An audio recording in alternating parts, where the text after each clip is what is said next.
Hello everyone. So let's do exercise 4.3 question 1 second part.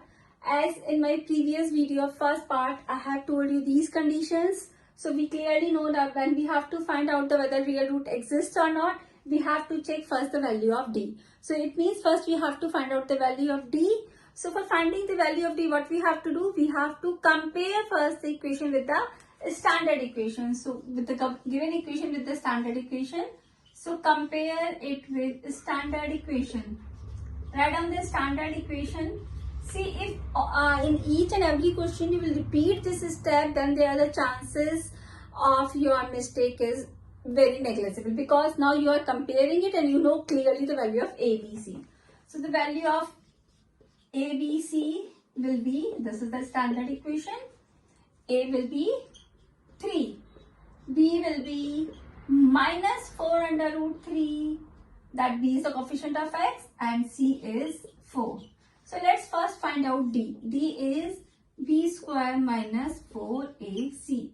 B square means minus 4 under root 3, its whole square, minus 4.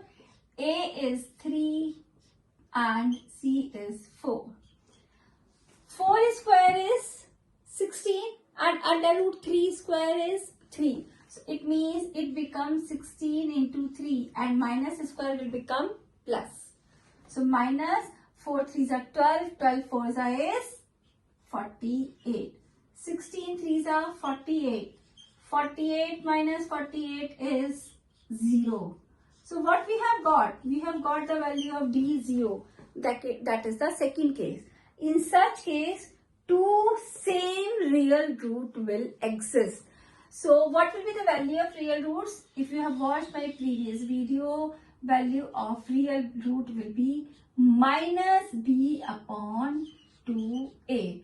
So you will write its roots are, I'll just divide this section so that you should not get confused. Okay, its real roots are minus b upon 2a.